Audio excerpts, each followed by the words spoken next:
তাহলে আমরা এই সম্পর্কে আলোচনা করতেছিলাম যে শিল্ডিং এবং ডিশিল্ডিং সেটা নিয়ে কথা বলতেছিলাম, এবং ম্যাগনেটিক ফিল্ড এটা হচ্ছে আমার হচ্ছে ম্যাগনেটিক ফিল্ড, ঠিক আছে, এটা হচ্ছে আমার ম্যাগনেটিক ফিল্ড। এই ম্যাগনেটিক ফিল্ডের স্ট্রেংথ হচ্ছে এদিক বরাবর যদি আমি ইনক্রিজ করি তাহলে আমি দেখতেছি যেটা অনেক বেশি ডি শিল্ডেড প্রোটন থাকে, ওই ডি শিল্ডেড প্রোটন গুলা কি করবে, তোমাকে তাড়াতাড়ি সিগন্যাল দেবে। আর যে সকল প্রোটন ডি শিল্ডেড না, তারা কি করবে, তোমাকে পরে সিগন্যাল দিবে, মানে হাই ফিল্ডে সিগন্যাল দিবে। তো মনে করো আমি যদি এখানে একটা এক্সাম্পল হিসেবে যদি আমি নেই, মনে করো আমি একটা এক্সাম্পল নিলাম, CH3 CH2 OH। তাহলে এই এক্সাম্পল থেকে আমি যদি বলি আমাদের এখানে কয়েক টাইপের প্রোটন আছে, আমি প্রোটন গুলোকে নামকরণ করি, ওদের টাইপ কেন আলাদা এটাও আমরা পরে একটু পরে ডিসকাশন করব। মনে করো বি, আর এটা হচ্ছে সি। তাহলে এই তিন টাইপের প্রোটন নিয়ে যেহেতু আমরা আলোচনা করতেছি, তো বলতো আমি যদি ম্যাগনেটিক ফিল্ড এর স্ট্রেংথ থেকে যদি আমি চিন্তা করি, তাহলে ওইটার মধ্যে কোন প্রোটনটা সবার আগে সিগন্যাল দিবে, সবার আগে রেজোনেন্সে চলে আসবে, কোন প্রোটনটা আসবে বলতো, এ বি এবং সি এর মধ্যে কোন প্রোটনটা সবার আগে সিগন্যালে আসবে বা রেজোনেন্সে আসবে, বলতো কোনটা আসবে? সি। সি না, সি প্রোটনটা কেন আসবে রেজোনেন্সে? সি প্রোটনটা দেখো তো, আমরা আমরা কি জানি যে রেজোনেন্সে আসবে কখন, সে যদি তার আশপাশ থেকে সবাই যদি, মানে তুমি তাকে যতটুকু ধাক্কা দিচ্ছ, সে যদি ততটুকু ধাক্কাই পায়, তাহলে কি হবে, সে তাড়াতাড়ি কি হবে, সে ভাইব্রেশন দেখাবে, তাই না? সে কি করবে, সে তাড়াতাড়ি ভাইব্রেশন দেখাবে, এবং সে কি করবে, সে তো, তুমি তাকে ইজিলি রেজোনেন্সে নিয়ে আসতে পারো। তাহলে এ বি এবং সি এর মধ্যে কোন প্রোটনের অবস্থা সবচেয়ে বেশি খারাপ? এ বি এবং সি এর মধ্যে কার অবস্থা সবচেয়ে বেশি শোচনীয় অবস্থায় আছে? মূলত এ নাম্বার প্রোটনটা সবচেয়ে শোচনীয় অবস্থায় আছে, কারণ কি আছে, তার পাশে একটা অক্সিজেন আছে, অক্সিজেন হচ্ছে কি করে, এই প্রোটন থেকে ইলেকট্রন টেনে নিয়ে যায়। আর প্রোটন থেকে ইলেকট্রন টেনে নিয়ে গেলে কি হবে, ওই প্রোটনটা অনেক বেশি একা একা হয়ে যাবে। আর তখন যে ঘটনাটা ঘটবে, এ কে তুমি যতটুকু শক্তি দিবা, সে ঠিক ততটুকু শক্তি কি করবে, অ্যাবজর্ব করবে এবং রেজোনেন্সে আসবে। তার মানে তুমি এ প্রোটনকে রেজোনেন্সে নিয়ে আসতে তোমার এত বেশি ম্যাগনেটিক ফিল্ড অ্যাপ্লাই করা লাগবে না। তার মানে হচ্ছে তুমি যদি এ প্রোটনের যদি সিগন্যাল পাও, তাহলে তুমি এ প্রোটনের সিগন্যালটা তুমি এখানে আঁকতে পারো যে এটা হচ্ছে আমার এ প্রোটনের জন্য সিগন্যাল, ঠিক আছে? তো অনুরূপ ভাবে আমি যদি পরের ক্ষেত্রে যদি চিন্তা করি, বি এবং সি এর মধ্যে কার অবস্থা সবচেয়ে বেশি খারাপ, এই দুইটার মধ্যে বি এবং সি এর মধ্যে বি এর অবস্থা খারাপ বেশি, তাহলে বি আসবে এখানে, তারপরেরটা আসবে এখানে, ঠিক আছে? তাহলে আমরা এতটুকু বুঝতে পারছি, একটা হচ্ছে এ, একটা হচ্ছে বি এবং একটা হচ্ছে সি।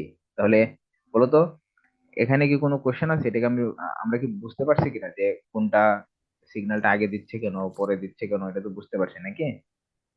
ভাইয়া আবার একটু বুঝাবেন? হ্যাঁ হ্যাঁ, অবশ্যই।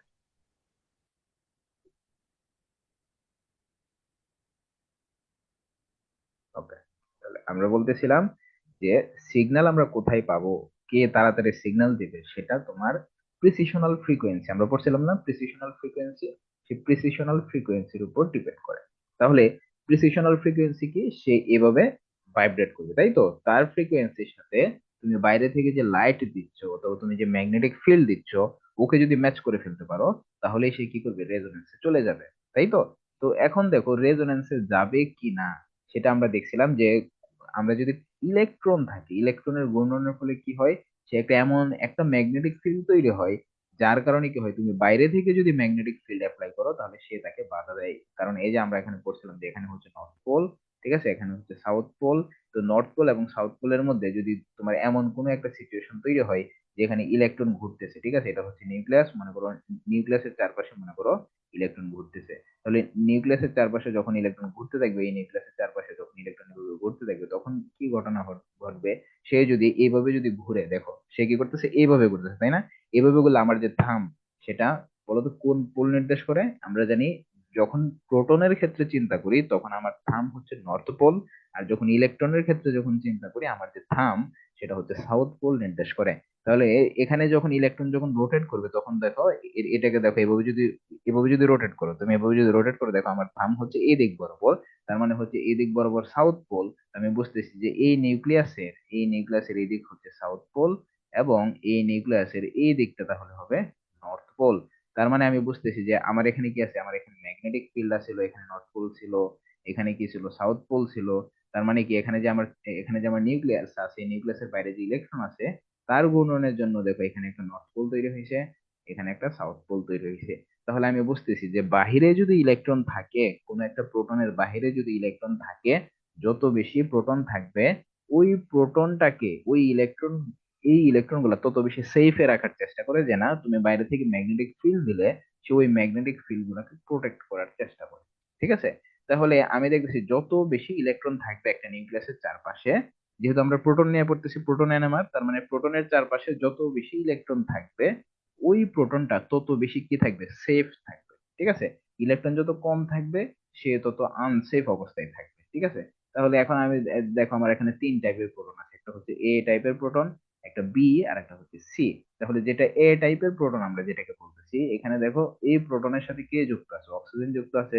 তো অক্সিজেন স্বভাবতই কি করবে, তার তার সাথে যে ইলেকট্রন আছে, অক্সিজেন এবং হাইড্রোজেনের মধ্যে যে বন্ডেড যে ইলেকট্রন আছে, ওই ইলেকট্রন গুলোকে অক্সিজেন টেনে নিয়ে যাবে। তাহলে ওই অক্সিজেন গুলোকে যদি সে টেনে নিয়ে যায়, তাহলে এই হাইড্রোজেনের চারপাশে ইলেকট্রন সংখ্যা কি বাড়লো নাকি কমলো?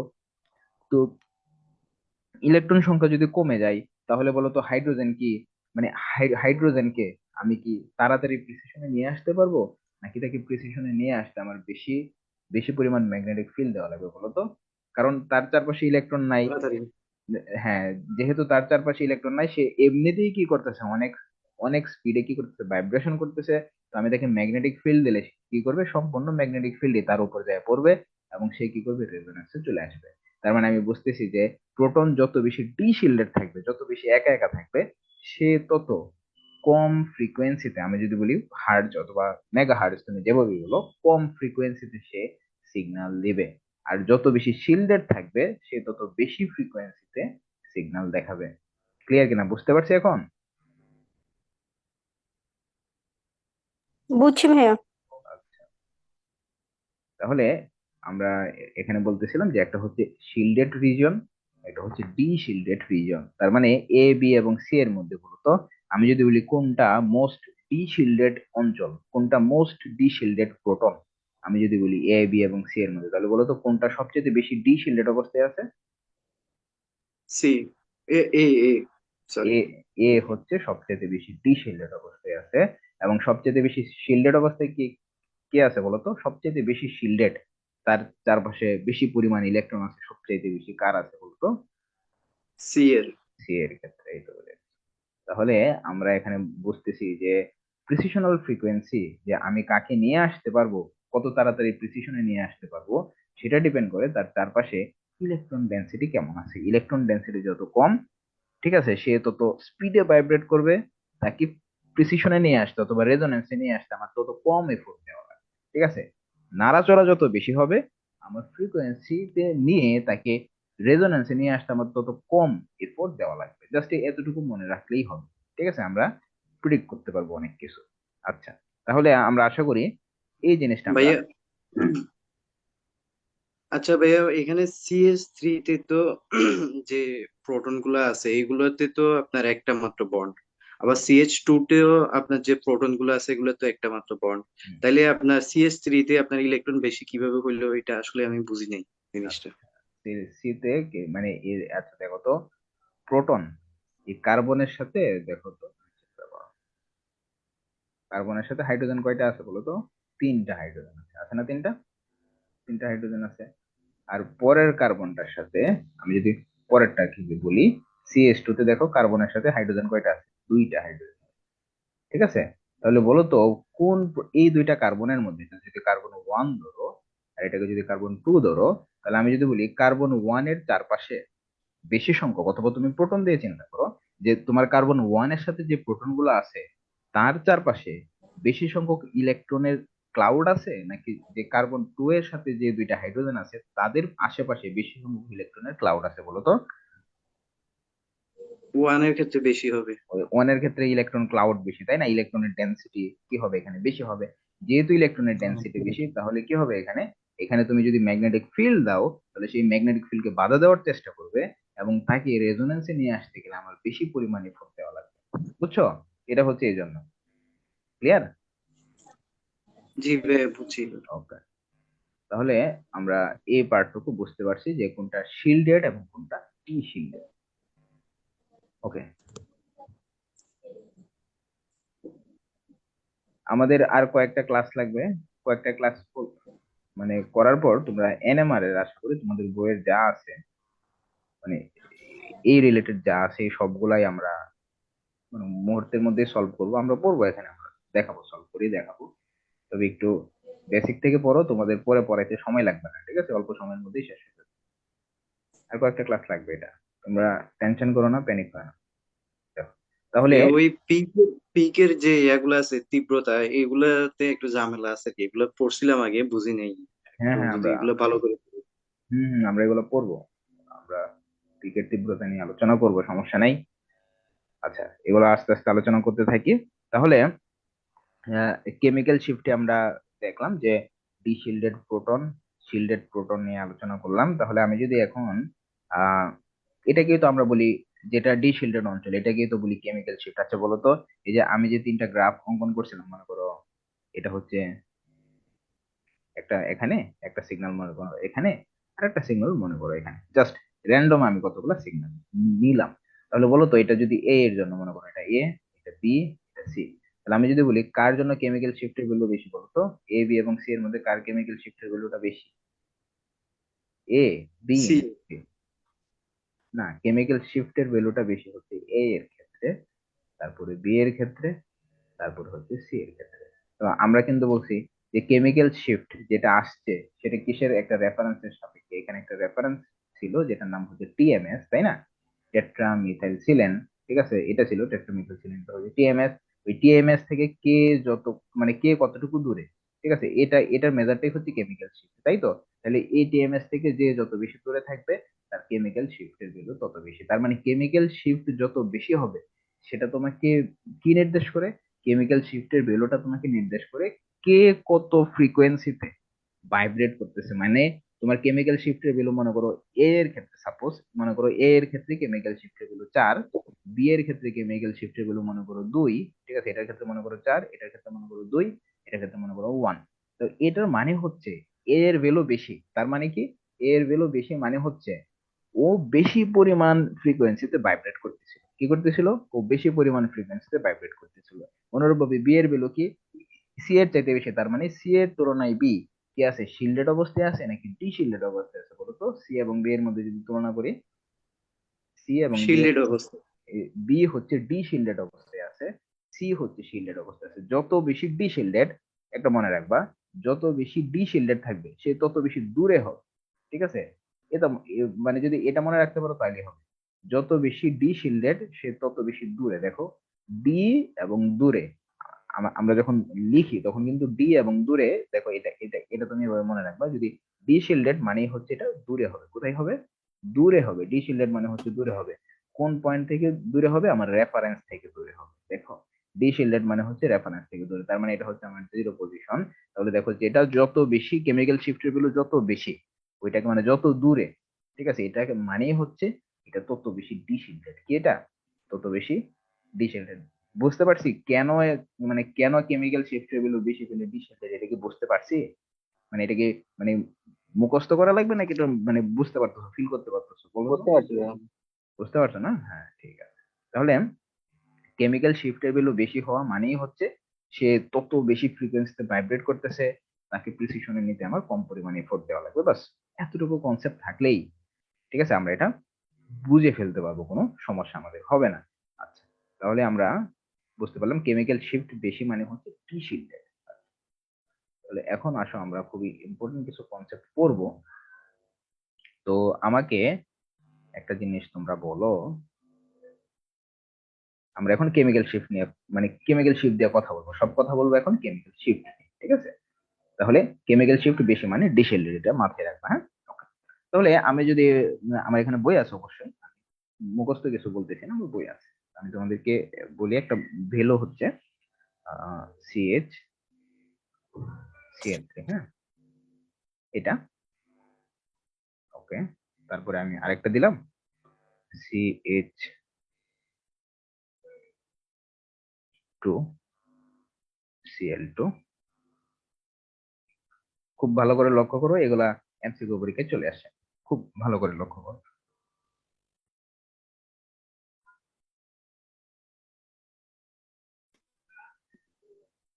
এই যে এই তিনটার মধ্যে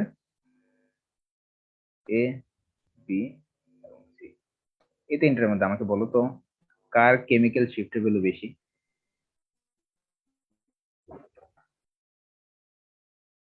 এই তিনটার মধ্যে এ, বি এবং সি আমার কাছে তিনটা অপশন দেওয়া আছে। কেমিক্যাল শিফটের ভ্যালু এ কত হবে। সেটা কি হবে? এ হবে। জি ভাইয়া এ হবে। আচ্ছা আচ্ছা, ঠিক আছে, চিন্তা করে দেখো। আর আর যারা আছো, অন্যরা যারা আছো, ওদের কি মানে সবার কি ওপিনিয়ন একটাই এই হবে নাকি অন্য কোনো অপশন হতে পারে?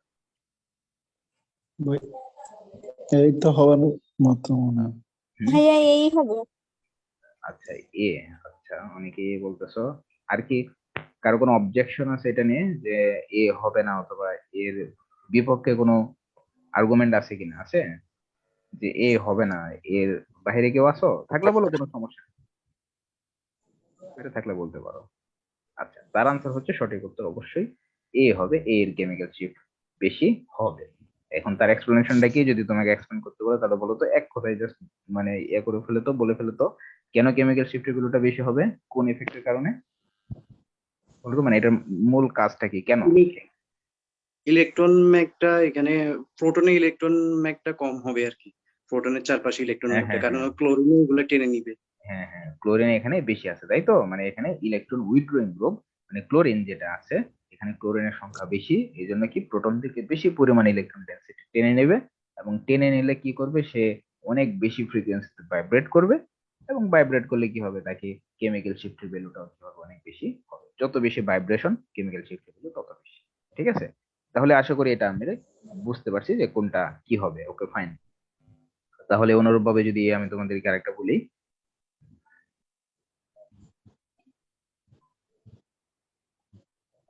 এটা যদি বলি CH2Br, হুম,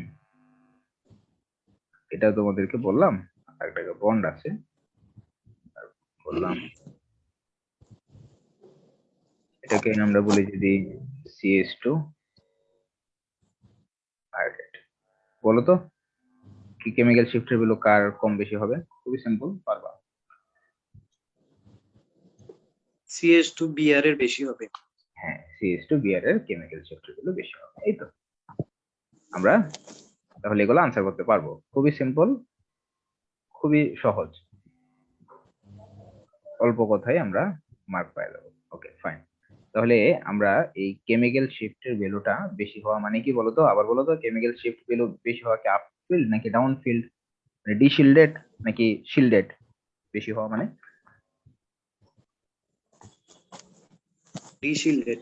ডি শিল্ডেড, হ্যাঁ ডি শিল্ডেড মানে দূরে থাকবে কেমিক্যাল শিফট। এটা সবসময় কয়েকদিন এটা মনে মনে মাথায় রাখবা, ঠিক আছে? এটা অনেক সময় কনফিউশনে পড়ে যাও, ঠিক আছে? মানে পড়তে হয়, আমরা যখন স্টুডেন্ট ছিলাম আমরা নিজেরাও মনে করো এটা এটা নিয়ে একটু কনফিউশনে ছিলাম, আস্তে আস্তে ঠিক হয়ে যাবে। ওকে, তাহলে আমরা কেমিক্যাল শিফট ভ্যালুটা নিয়ে বলছি। এখন আসো যে কেমিক্যাল শিফট ভ্যালুটা কতগুলো ফ্যাক্টরের উপর ডিপেন্ড করে।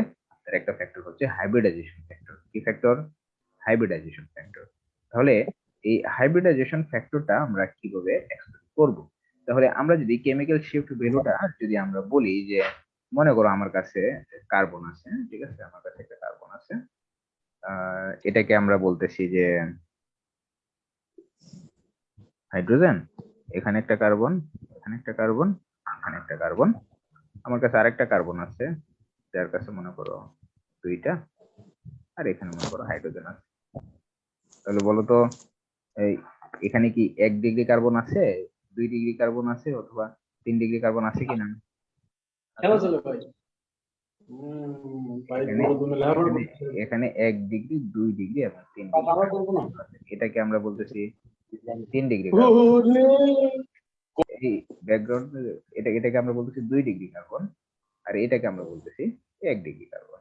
ওকে, তাহলে যদি প্রশ্ন করি, এখন যদি প্রশ্ন করি আমরা যে যে কার কেমিক্যাল শিফটের ভ্যালুটা বেশি হওয়া উচিত বলতো, যে 1 ডিগ্রি, 2 ডিগ্রি এবং 3 ডিগ্রির ক্ষেত্রে আমরা যদি বলি কার কেমিক্যাল শিফটের ভ্যালুটা বেশি হবে? 3 ডিগ্রির। 3 ডিগ্রির ক্ষেত্রে কেমিক্যাল শিফটের ভ্যালু বেশি হবে। ক্লিয়ার? তাহলে এটা কেন আমরা বুঝতে পারছি তো, এক্সপ্লেন করতে পারবো না? 3 degree is greater than 2 degree, তারপরে হবে 1 ডিগ্রি। ওকে, কারো কোনো সমস্যা আছে এখানে বলো তো? এখানে যারা আসো কারো কোনো ক্লাসে যারা উপস্থিত আছো কোনো সমস্যা আছে এটা বুঝতে যে 3 ডিগ্রি কেমিক্যাল শিফটের ভ্যালুটা বেশি হবে?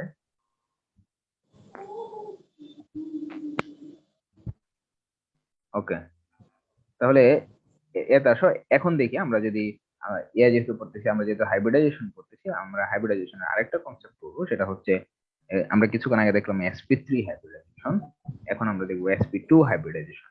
তাহলে sp3 এবং sp2 আমরা যদি এই দুইটার সাথে যদি আমরা তুলনা করি, sp3 হাইব্রিডাইজেশনের সাথে sp2 হাইব্রিডাইজেশনের আমরা যদি তুলনা করি, যে কোন ক্ষেত্রে কেমিক্যাল শিফটের ভ্যালুটা বেশি হতে পারে, যে sp3 এবং sp2 এর সাথে আমি তুলনা করবো, ঠিক আছে, এই দুইটা আমি তুলনা করবো। তো এটা তুলনা করতে গেলে দেখো তো, মানে কেমিক্যাল শিফটের ভ্যালুটা আসলে মানে মেইন যে ফ্যাক্টরটার উপর ডিপেন্ড করে সেটা হচ্ছে ইলেকট্রনকে কে কে টেনে নিচ্ছে, কোন গ্রুপগুলো ইলেকট্রনকে টেনে নিচ্ছে, মানে ইলেকট্রনের অ্যাভেলেবিলিটি অথবা ইলেকট্রন ক্লাউড কার কাছে কতটুকু আছে এটার উপর ডিপেন্ড করতেছে। তাহলে দেখো তো, আমি যদি বলি sp3 হাইব্রিডাইজেশনে এস ক্যারেক্টার কত পার্সেন্ট, আমরা যদি এস ক্যারেক্টার হচ্ছে 25%, তাই না? এস ক্যারেক্টার হচ্ছে, তাই তো, এস ক্যারেক্টার হচ্ছে 25%। আর যদি sp2 এর ক্ষেত্রে আমরা যদি, তাহলে এস ক্যারেক্টার হচ্ছে 33.33%, তাই না? এরকম। তাহলে আবার যদি sp হাইব্রিডাইজেশনের ক্ষেত্রে আমরা যদি দেখি, sp হাইব্রিডাইজেশনের ক্ষেত্রে, তাহলে sp হাইব্রিডাইজেশনের ক্ষেত্রে প্রায় 50%, তাই না? তো এখন ঘটনা হচ্ছে মূলত এস ক্যারেক্টার যদি বেশি হয় তাহলে কি কেমিক্যাল শিফটের ভ্যালুটা কি কম হবে নাকি বেশি হবে? এটা এটা জাস্ট একটু চিন্তা করো। এস ক্যারেক্টার যদি বেশি হয়, এস এর পার্সেন্টেজ মনে করো কম বেশি হচ্ছে, তো এই ক্ষেত্রে কেমিক্যাল শিফটের উপর কি ইফেক্ট পড়তে পারে? যদি এস ক্যারেক্টার বেশি হয় তাহলে আমরা তো জানি যে আমাদের নর্মাল কনসেপ্ট থেকে আমরা জানি এস ক্যারেক্টার বেশি মানে এস বেশি মানে হচ্ছে কি সে নিউক্লিয়াসের কাছাকাছি। তো এস বেশি মানে নিউক্লিয়াসের কাছাকাছি যেহেতু, কারণ এস হচ্ছে স্পেরিক্যাল ইন শেপ, ঠিক আছে, তাহলে এস ক্যারেক্টার বেশি মানে হচ্ছে নিউক্লিয়াসের সে কাছাকাছি আছে। তাহলে এস ক্যারেক্টার যদি বেশি হয় এটার মানে হচ্ছে ওই নিউক্লিয়াস তার সাথে যে ইলেকট্রন গুলা থাকে ইলেকট্রন গুলাকে ইজিলি অ্যাট্রাক্ট করতে পারে। তাহলে sp2, sp এবং sp3 এর ক্ষেত্রে ইলেকট্রনের প্রতি কার আকর্ষণ বেশি হবে, sp2 নাকি sp3 এর? আমরা যদি বলি, বলতো কার আকর্ষণটা বেশি হবে? এসপি হবে। sp এর ক্ষেত্রে আকর্ষণটা বেশি হবে। তো sp এর ক্ষেত্রে আকর্ষণ যদি বেশি হয় তাহলে ওর কেমিক্যাল শিফটের ভ্যালু কম হওয়ার কথা নাকি বেশি হওয়ার কথা? বলতো, ইলেকট্রন টেনে কম নিয়ে হওয়ার যাচ্ছে, কথা। ইলেকট্রন কম টেনে নিয়ে কম যাচ্ছে। হওয়ার না, ইলেকট্রন টেনে নিলে তো কেমিক্যাল শিফট কি হওয়ার কথা? কেউ যদি ইলেকট্রন টেনে নেয়, মনে করি ইলেকট্রন তোমার কাছ থেকে কেউ টেনে নিচ্ছে, তাহলে কি ঘটনা হবে? তাহলে ইলেকট্রন যদি তোমার কাছ থেকে টেনে নেয়, কি করবে? সে অনেক দ্রুত ভাইব্রেশন দেখাবে, তাই না? কারণ ইলেকট্রন থাকলে কি করবে সে, তুমি যদি তাকে ধাক্কা দাও, ম্যাগনেটিক ফিল্ড দাও, সে তোমাকে বাধা দেওয়ার চেষ্টা করবে। ইলেকট্রন আছে, সে তোমাকে বাধা দেওয়ার চেষ্টা করবে। এখন ইলেকট্রন নাই, তুমি টেনে নিয়ে যাচ্ছ, তাহলে সে কি করবে না, সে তোমাকে বাধা দিতে পারবে না, তার ভাইব্রেশন বেশি হবে। তার মানে কি কেমিক্যাল শিফট কি কম হবে নাকি বেশি হবে? বলতো। বেশি বেশি হবে। হবে। বেশি হবে। তাহলে এই sp3, sp2 ওদের মধ্যে, এই দুইটার মধ্যে sp এর ক্ষেত্রে আমি আসতেছি, কারণ sp এর ক্ষেত্রে ব্যতিক্রম আছে, আমরা খুব একটু গুরুত্বপূর্ণ কনসেপ্ট এখন পড়বো। তাহলে sp3 এবং sp2 এর মধ্যে বলতো কার কেমিক্যাল শিফটের ভ্যালু বেশি হবে? sp2 এবং sp এর মধ্যে কার কেমিক্যাল শিফটের ভ্যালু বেশি হবে? আমি যদি জাস্ট এই এই দুইটার তুলনা করি, sp3 এবং sp2, ওদের ক্ষেত্রে যদি আমি তুলনাতে যাই, তাহলে কার কেমিক্যাল শিফটের ভ্যালুটা বেশি হওয়ার কথা বলতো? এসপি sp2 কোডটা বেশি হওয়ার কথা না ভাইয়া? হ্যাঁ, sp2 এর জন্য বেশি হওয়ার কথা, sp2 এর জন্য অবশ্যই বেশি হওয়ার কথা, কারণ s ক্যারেক্টার বেশি, ইলেকট্রন টেনে নিয়ে যাচ্ছে, এখানে যে প্রোটন থাকবে সে অনেক দ্রুত গতিতে ভাইব্রেশন করবে, কারণ এখানে তাকে তুমি যে বাইরে থেকে যে ধাক্কা দিচ্ছ ওইটাকে আটকানোর মধ্যে কেউ নেই। তোমার বাইরের ধাক্কাটাকে মিনিমাইজ করতে পারবে শুধুমাত্র ইলেকট্রন। ইলেকট্রন যত বেশি থাকবে, তোমার তোমার তুমি যে বাইরে থেকে যে ফোর্স প্রয়োগ করতেছো, ম্যাগনেটিক ফোর্স বা তুমি ধাক্কাই বলো, বাইরে থেকে যে ধাক্কা প্রয়োগ করতেছো সেটাকে মিনিমাইজ করবে, তাকে বাধা দিবে। তার মানে ইলেকট্রন না থাকলে কেউ বাধা দিতে পারবে না, ঠিক আছে? তাহলে তুমি অনেক দূরে সরে যাবে, তাই তো, কেমিক্যাল শিফটের গুলো বেশি হবে, এভাবে মনে রাখতে পারো। তাহলে এই কনসেপ্ট থেকে আমরা বলতে পারি যে sp2 এর যেহেতু কেমিক্যাল শিফট ভ্যালু বেশি, মনে করো sp2 এর ক্ষেত্রে মনে করো কেমিক্যাল শিফট ভ্যালু 5 সাপোজ, তাহলে বলো তো sp এর ক্ষেত্রে কেমিক্যাল শিফট ভ্যালু কি 5 হওয়ার কথা নাকি তার চেয়ে বেশি হওয়ার কথা? কি হওয়ার কথা sp এর ক্ষেত্রে? বেশি। sp এর ক্ষেত্রে অবশ্যই গ্রেটার দেন 5 হওয়ার কথা, তাই না? তো sp এর ক্ষেত্রে গ্রেটার দেন 5 হচ্ছে, কিন্তু বাস্তবে যেটা দেখা যায় এসপি এর ক্ষেত্রে এটা হচ্ছে একটা ব্যতিক্রম দেখা যায়, অ্যানোমালি লক্ষ্য করা যায়। এসপি এর ক্ষেত্রে সেটা হচ্ছে কেমিক্যাল শিফট গুলো 2 থেকে 3-এর মধ্যে দেখা যায়, ঠিক আছে, মানে আগের গুলোতে বেশি। এই যে মনে করো sp2 এর ক্ষেত্রে এটা হচ্ছে 6 থেকে মনে করো 5 থেকে 4 থেকে 5, অ্যাকচুয়ালি 4 থেকে 5-এর মধ্যে থাকে। কিন্তু এসপি এর ক্ষেত্রে আবার এটা 2 থেকে 3-এর মধ্যে চলে আসে। তো এটা আবার কি ধরনের কথা, তাই তো? কেমিক্যাল শিফট গুলো তাহলে বলো তো, আচ্ছা এতটুকু ইনফরমেশন থেকে আমি কি জানি? মনে করো sp2 এর ভ্যালু হচ্ছে 4.5, মনে করো 4 থেকে 5, আর এসপি এর ভ্যালু হচ্ছে 2 অথবা 3। তাহলে আমি যদি বলি কে বেশি শিল্ডেড অথবা কে বেশি ডি শিল্ডেড, বলতো যে sp2 নাকি এসপি? এসপি। এসপি। এসপি কি শিল্ডেড নাকি D shielded? SP D shielded. D shielded মানে দূরে, মানে অনেক দূরে আছে, ঠিক আছে। ডি শিল্ডেড মানে দূরে, মানে শিল্ডেড বেশি হবে। দূরে, তাহলে শিল্ডেড, তাই তো? এই যে এই কথাটা মাথায় রাখবা, ডি শিল্ডেড মানে হচ্ছে দূরে আছে, ঠিক আছে। ডিফারেন্স। ডি শিল্ডেড মানে হচ্ছে দূরে আছে, ওকে ফাইন। ডি শিল্ডেড মানে দূরে, ওকে। তাহলে আমরা যে এসপি এর ক্ষেত্রে আমার আমরা কাছে বিষয়টা আরেকবার বলেন, আমি ওই যে লেটে জয়েন করছি, বুঝতে পারতেছি না। কোনটা কোনটা শিল্ডেড আর কি বললো তুমি? ওই যে দূরে কাছে কি বলছেন যেন, ও ওটা আচ্ছা, বুঝলাম না। এটা আমি বলতেছিলাম যে এটা হচ্ছে আমাদের কি ছিল, রেফারেন্স টিএমএস, তাই না? এটা কি ছিল আমাদের রেফারেন্স, একটা আমরা কিন্তু ধরে নিয়েছিলাম টিএমএস, তাই তো? তো টিএমএস থেকে কে কত বেশি দূরে, এটাকে আমরা কেমিক্যাল শিফট আকারে প্রকাশ করি। তো টিএমএস থেকে কেউ যদি এতটুকু হয়, তাহলে এটার জন্য একটা কেমিক্যাল শিফট, এটার জন্য একটা কেমিক্যাল শিফট, এটার জন্য একটা কেমিক্যাল শিফট, তার মানে সবার জন্যই মানে আলাদা আলাদা করে কেমিক্যাল শিফট জানি আমরা। তাহলে দেখো তো, আমি যদি বলি যে যত বেশি টিএমএস এর যত বেশি কাছাকাছি থাকবে, আমরা ওদের যত বেশি দূরে থাকবো, মনে করো এখান থেকে যত বেশি দূরে, এখান থেকে ডিস্টেন্স যত বেশি, এটাকে আমরা বলি ডাউন ফিল্ড বা ডি শিল্ডেড। কি বলি এটাকে? ডাউন ফিল্ড, ঠিক আছে। আমরা গত ক্লাসে বলছিলাম এটা হচ্ছে ডাউন ফিল্ড। আর আমি এই দিক বরাবর যদি যাই, এটাকে আমরা বলি আপ ফিল্ড। কি বলি এটাকে? আপ, ঠিক আছে। মানে এটা যে ওর কাছে গেলে, টিএমএস এর কাছে, মানে টিএমএস কে আমরা স্ট্যান্ডার্ড কেন ধরছি? টিএমএস কে তুমি যদি রেজোনেন্সে নিয়ে আসতে চাও, তোমাকে সবচেয়ে বেশি ম্যাগনেটিক ফিল্ড প্রয়োগ করা লাগে, ঠিক আছে। মানে তুমি যদি টিএমএস কে রেজোনেন্সে নিয়ে আসতে চাও, তাহলে তোমাকে সবচেয়ে বেশি ম্যাগনেটিক ফিল্ড ইউজ করা লাগে। এই জন্য টিএমএস কে আমি 0 ধরে নিয়েছি, যে ভাই তুমি হচ্ছে 100। মনে করো আমরা যদি চিন্তা করি যে মনে করো ম্যাক্সিমাম মার্ক কত, 100, তাহলে 100 চাইতে যে কত কম পাচ্ছে, আমরা জাস্ট এটা হিসাব করবো, ঠিক আছে। তো টিএমএস হচ্ছে ম্যাক্সিমাম, মানে ওকে রেজোনেন্সে নিয়ে আসতে গেলে আমাদের যতগুলো নন কম্পাউন্ড আমরা জানি, তার মধ্যে হচ্ছে টিএমএস কে তুমি রেজোনেন্সে নিতে চাইলে তোমাকে সবচাইতে বেশি ম্যাগনেটিক ফিল্ড প্রয়োগ করা হয়। এই জন্য টিএমএস কে আমরা 0 ধরে নিয়েছি, ঠিক আছে। তাহলে টিএমএস এর চাইতে যারা যত কম, কত কম, এটাকে আমরা কেমিক্যাল শিফট আকারে প্রকাশ করি, ঠিক আছে। তাহলে দেখো টিএমএস থেকে কেউ যদি মনে করে 1 নাম্বার পজিশন, এটা 2 নাম্বার পজিশন, 3 এবং 4, তাহলে আমি এখানে বলতে পারি যে টিএমএস থেকে 4 নাম্বার পজিশনের যে পি, ও সবচেয়ে বেশি ডিস্টেন্সে আছে বা সবচেয়ে বেশি দূরে আছে। এর মানে হচ্ছে 4 নাম্বার পিকটাকে রেজোনেন্সে নিয়ে আসতে গেলে আমার কম পরিমাণ ফোর্স দেওয়া লাগবে, কম পরিমাণ ধাক্কা দেওয়া লাগবে। কারণ টিএমএস এর কাছে যাইতে আমার খুব বেশি পরিমাণ ধাক্কা দিতে হবে, ঠিক আছে। তার মানে টিএমএস থেকে আমি যত বেশি দূরে থাকবো, তত ডাউন ফিল্ডে থাকবো, মানে ম্যাগনেটিক ফিল্ড কম লাগবে। আর যত বেশি টিএমএস এর কাছে যাব, আমার ম্যাগনেটিক ফিল্ড তত বেশি বাড়াইতে হবে, এই জন্য এটাকে বলা হয় আপ ফিল্ড। আর যদি টিএমএস থেকে দূরে চলে আসি, এটাকে বলা হয় ডাউন ফিল্ড, ঠিক আছে, বা ডি শিল্ডেড। তাহলে যেটাকে আমরা শিল্ডেড বলতেছি, আর একটা হচ্ছে ডি শিল্ডেড। ডি শিল্ডেড মানে হচ্ছে ডাউন ফিল্ড বা দূরের দিকে থাকবে, তার মানে, ঠিক আছে, বুঝতে পারছো? তাহলে কোনো কিছু ডি শিল্ডেড মানে হচ্ছে সে ডাউন ফিল্ডে থাকবে অথবা অনেক বেশি দূরে থাকবে, কেমিক্যাল শিফটের ভ্যালুটা বেশি হবে, ঠিক আছে।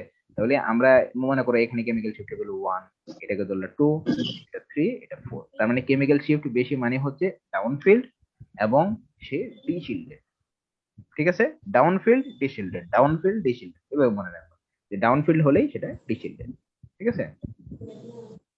ওকে, তাহলে আশা করি আমরা এতটুকু পার্ট বুঝতে পারছি। তাহলে এই যে এখন প্রশ্নটা, আমি কি প্রশ্নটা করতেছিলাম, প্রশ্নটা হচ্ছে লজিক্যালি যে sp2 এর চাইতে, sp2 এর চাইতে sp এর কেমিক্যাল শিফটের ভ্যালুটা কি হওয়ার কথা?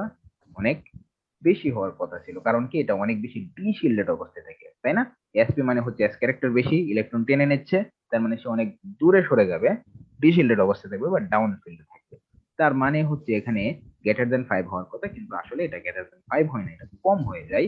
তো কেমিক্যাল শিফটের ভ্যালু থেকে তোমাকে জাস্ট আইডেন্টিফাই করতে হবে কোনটা শিল্ডেড, কোনটা ডি শিল্ডেড। তাহলে এই দুইটার মধ্যে sp2 এবং sp এর মধ্যে, এই দুইটার মধ্যে আমি বলতে পারি যে sp এটা হচ্ছে শিল্ডেড, মোর শিল্ডেড, ঠিক আছে, SHEIL, ঠিক আছে, শিল্ডেড, মোর শিল্ডেড।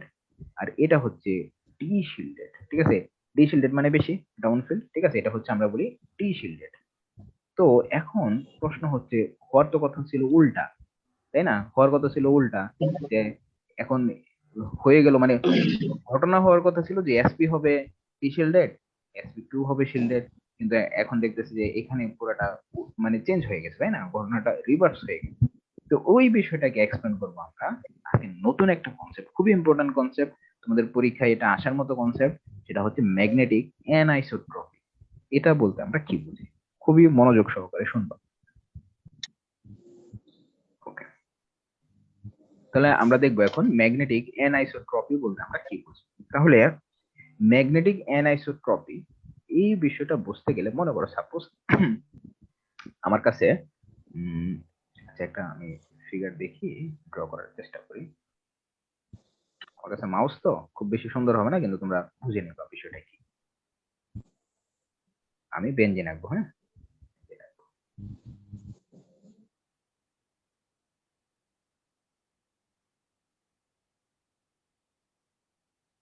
Okay. তাহলে আমি যদি কালারটা একটু চেঞ্জ করে দিই, আমি হচ্ছে আমরা কি জানি যে বেঞ্জিনের প্রতিটা কার্বন sp2 হাইব্রিডাইজেশন, এবং সবারই কি আছে, পি অরবিটাল আছে, তাই না?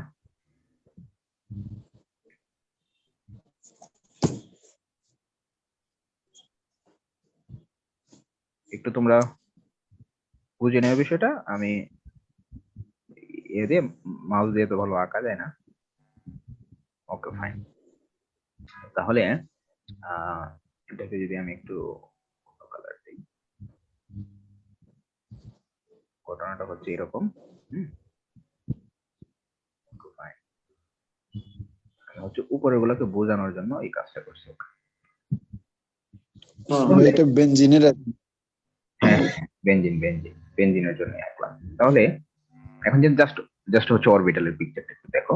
তাহলে বলো তো অরবিটালে কি আছে এখানে? আমরা তো জানি এখানে কি হবে, পাই বন্ডিং ইন্টারাকশন হবে, তাই তো, পাই বন্ড ফর্মেশন হবে। তাহলে পাই বন্ড কি, এখানে পসিবল যে কোনো কার্বনের সাথে পাই বন্ড ফর্মেশন হতে পারে। আমি যে কার্বন 1, কার্বন 2, তুমি যে নামে যেই কার্বনকে তুমি চিহ্নিত করো না কেন, প্রতিটা কার্বনের সাথেই পাই বন্ড হওয়ার একটা পসিবিলিটি আছে, তাই তো। তাহলে আমি কি এখানে বলতে পারি না যে ইলেকট্রন গুলা কি হতে পারে, দেখো তো, দেখো এখানে পাই বন্ড হওয়ার সম্ভাবনা কার কার সাথে আছে? এটার সাথে এটার পাই বন্ড হতে পারে, এটার সাথে এটার পাই বন্ড হতে পারে, হতে পারে কিনা, সবার সাথে এটা পাই বন্ড হতে পারে না, কারণ আমরা জানি এখানে রেজোনেন্স হতে পারে, খুব সিম্পল বিষয়, রেজোনেন্স। তাহলে আমি যদি, ওকে ফাইন, দেখো আমি জাস্ট তোমাদেরকে ভিজুয়ালাইজ করার চেষ্টা করো। তাহলে সাপোজ মনে করো যে ইলেকট্রনের যে রোটেশনটা, সাপোজ ইলেকট্রন মনে করো এই দিক বরাবরই রোটেট করতেছে, খুব ধরে নাও যে ইলেকট্রন গুলা এই দিক বরাবরই যাচ্ছে, হ্যাঁ, কারণ এখানে তো পাই বন্ড যে ফরমেশন হচ্ছে ইলেকট্রনের ওভারল্যাপিং এর কারণে, তাই তো, একটা হচ্ছে এই সেম ফেজ আর একটা আউট অফ ফেজ, তাই না? তাহলে ধরে নাও যে ইলেকট্রনের ওভারল্যাপিং এর জন্য যে ইলেকট্রন এই বরাবর ঘুরতেছে, এই বরাবর ইলেকট্রন ঘুরতেছে। তাহলে দেখো তো, তুমি যদি বাইরে থেকে দেখো, কি দেখবে তুমি, উপর থেকে দেখলে দেখবে যে ইলেকট্রনটা এই বরাবর কি করতেছে, একটা সার্কুলেট করতেছে, অনেক স্পিডে ইলেকট্রন ঘুরতেছে, তাই না? আমরা দেখবো যে ইলেকট্রন ঘুরতেছে। তাহলে এখন চিন্তা করো তো, ইলেকট্রন যদি ঘুরে, ইলেকট্রন কি করবে, ঘুরবে এখন, তাই